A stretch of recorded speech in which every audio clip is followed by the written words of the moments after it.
Hello everyone and welcome to कर लो बात. As you know, कर लो बात is our quest to ease the difficult topic of law for you. तो देखो आज का टॉपिक क्या हमारा, आज का टॉपिक है हमारा एक केस है, एक जजमेंट है, that is the Kesavananda Bharati case. ठीक है, अब ये देखो ये केशवानंद भारती कैसे पिक्चर में आ रहा है. Some of the student ask me कि सर इस preamble is the part of the Indian constitution और नॉट. और मीनवाइल क्या हुआ, संदीप सर की भी वीडियो आ गई जहां पर उन्होंने बेरूबरी केस 1960 के बेरूबरी केस को पढ़ाया था और वहां पर उसको एंड दिया था कि भाई कहा उन्होंने कि preamble is not the part of the Indian constitution. तो देखो उसका तो खैर अपना ही है ना, मतलब वो कॉन्स्टिट्यूशन में एक अलग ही कॉन्ट्रोवर्शियल पाथ है और इस सीरीज में आगे और भी बहुत सारे जजमेंट आते हैं. लेकिन द पॉइंट इज कि इस पूरी कंट्रोवर्सी का एंड कहां पर हो रहा है, तो इस पूरी कंट्रोवर्सी का जो एंड है वो होता है द केशवानंद भारती केस से. तो देखो अब आज की ये वीडियो क्या है, इसका अपना पूरा फोकस है अपना केशवानंद भारती केस से और कौन कौन सी कंट्रोवर्सीज जिनको केशवानंद भारती के केस में एंड किया गया है, इस जजमेंट में एंड किया गया है, और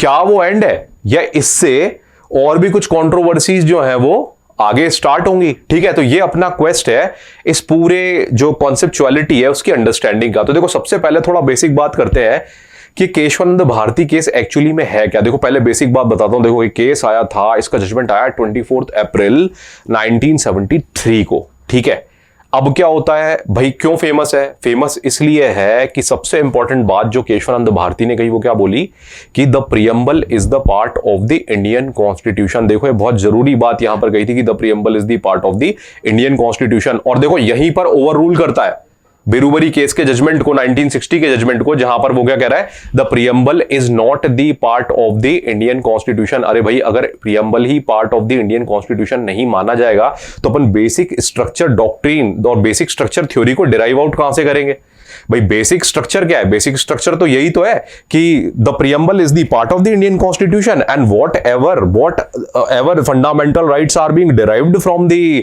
preamble can not be amended, है ना. यानी वो तो वहीं के वहीं फिक्स रहने वाले हैं. तो बेसिक स्ट्रक्चर यही तो होती है डॉक्ट्रिन. तो यानी इसने क्या बोला, इसने उसकी तरफ भी, मतलब बेसिक स्ट्रक्चर डॉक्ट्रिन भी यहीं से डेवलप हो रही. तो क्या बोला कि the preamble is the part of the Indian constitution. तो अपन आते हैं भैया कि ये इस केस में होता क्या है. तो देखो 1973 का जजमेंट है ये.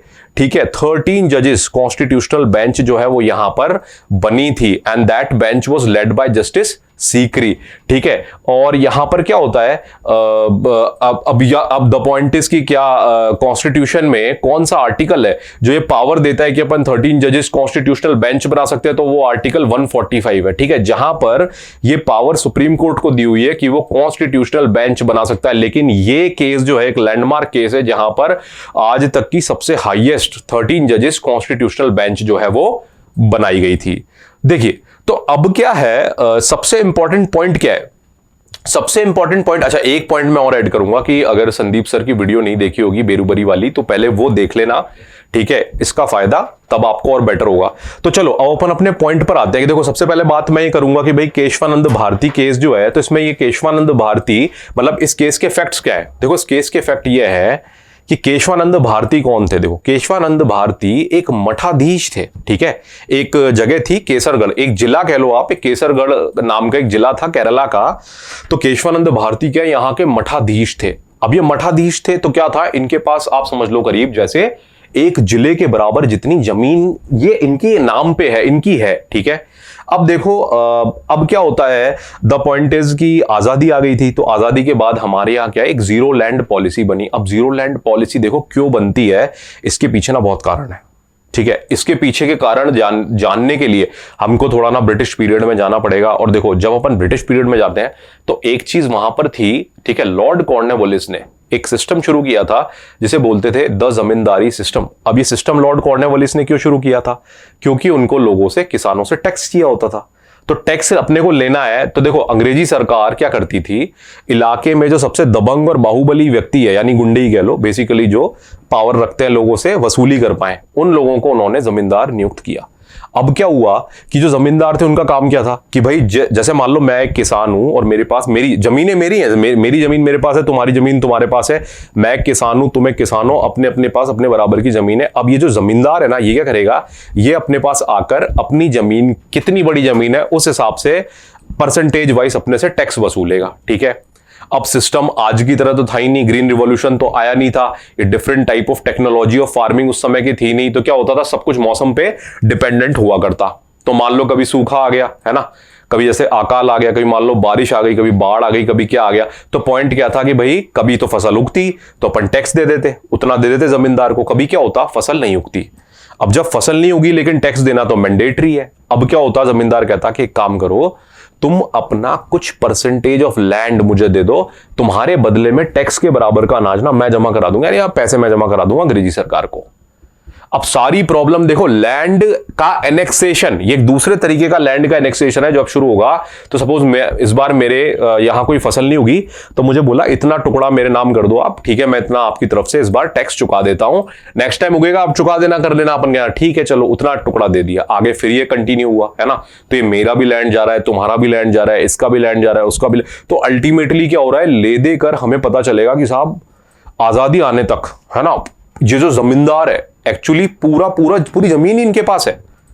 तो वहीं पर ही केशवानंद भारती भी थे, मठाधीश थे, है ना, तो इनके पास भी बहुत बड़ी जमीन थी, मठ था। अब क्या होता है देखो, जीरो लैंड पॉलिसी अब क्यों आई है, देखो इन जमींदारों से जमीनें छीननी है अब, और वो जो लोग जिन्हें अपन कहते हैं लैंडलेस लेबरर्स, उनको हमें लैंड जमीन प्रोवाइड करनी है, ठीक है।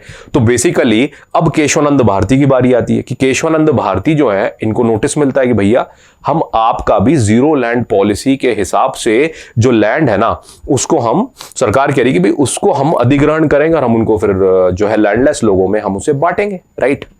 अब देखो प्रॉब्लम क्या है यहां पर, प्रॉब्लम यह है कि केशवानंद भारती जो एक तरफ लैंडलेस लेबरर्स है जिनको लैंड मिलना चाहिए, तभी तो उसे इकोनॉमिक जस्टिस कहेंगे जो हमारे प्रीएम्बल में लिखा हुआ है।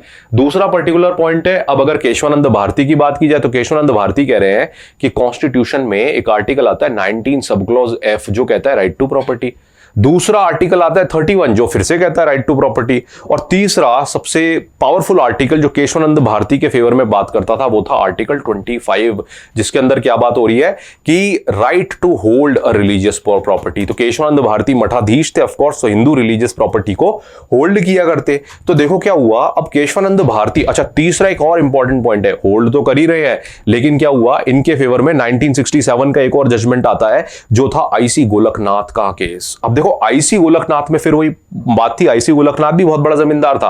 तो द पॉइंट गोज, उनके केस में जजमेंट क्या आता है कि fundamental rights can not be amended, ठीक है। तो इसका मतलब क्या होता है कि भाई वहां आईसी गोलकनाथ के केस में बोला गया कि fundamental right can not be amended, और यहां पर पॉइंट क्या चल रहा है, भाई केशवानंद भारती कह रहे हैं कि भाई ये जो तुम इकोनॉमिक जस्टिस करने के लिए कर रहे हो ये मेरे साथ गलत कर रहे हो, और preamble is not the part of the Indian constitution according to Berubari, और सरकार मुझसे ये छीन रही है ना। तो तुम सारी कंट्रोवर्सी समझ गए कि ये इनके फेवर में बहुत सारे पॉइंट्स हैं, ये कह रहे हैं सरकार मुझसे जमीन छीन रही है ना, और क्या है कि भाई फंडामेंटल राइट्स तो अमेंड किए ही नहीं जा सकते, आप ही नहीं तो जजमेंट दिया था क्या कहते हैं आईसी गोलकनाथ के अंदर, है ना। और जो है तीसरा अपने आर्टिकल लेकर पहुंच गए, 19 सब क्लॉज एफ लेके पहुंच गए, 31 लेके पहुंच गए और 25 लेकर के पहुंच गए। तो देखो यहां पर ना एक बहुत बड़ी प्रॉब्लम है।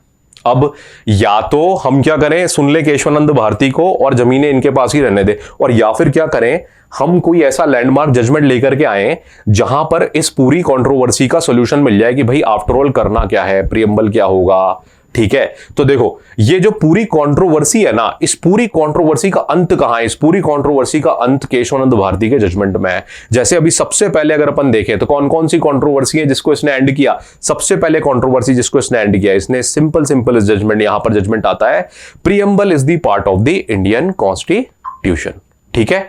Preamble is the part of the Indian constitution, तो हमें क्लियर हो गया, अच्छा ठीक है, यानी अब प्रीएम्बल इंडियन कॉन्स्टिट्यूशन का पार्ट जो है वो माना जाएगा। दूसरी कंट्रोवर्सी जो उन्होंने जिसका एंड किया यहां पर, उन्होंने क्या बोला, देखो fundamental rights can be amended, ठीक है, like any other part of the Indian constitution, आप फंडामेंटल राइट्स को भी अमेंड कर सकते हो, है ना। और ये पावर टू अमेंडमेंट कहां मिलती है, article 368 of the Indian constitution के अंदर ये पावर हमें मिलती है ना, ठीक है। अब जो देखो, और जो एक और तीसरी कंट्रोवर्सी है जिसका इसने अंत किया वो क्या था, देखो इसके लिए थोड़ा सा हमको और थोड़ा सा एक डिटेल में जाना पड़ेगा, ठीक है। अब क्या हुआ देखो, 24th कॉन्स्टिट्यूशनल अमेंडमेंट एक्ट आता है हमारा 1971 में, इंदिरा गांधी के टेन्योर में। अब क्या हुआ, उसमें क्या आ रहा है, उसमें ये पॉइंट आ रहा है कि पार्लियामेंट भाई 24th कॉन्स्टिट्यूशनल अमेंडमेंट में एक कंट्रोवर्सी क्रिएट होती है, parliament is superior to judiciary. अब देखो अगर ऐसी बात आ गई कि साहब parliament is superior to judiciary, तो फिर क्या होगा, इसका मतलब तो फिर पार्लियामेंट चाहे जो कर सकती है ना, और उसके ऊपर जुडिशियल एक्शन जो है वो चल नहीं पाएगा।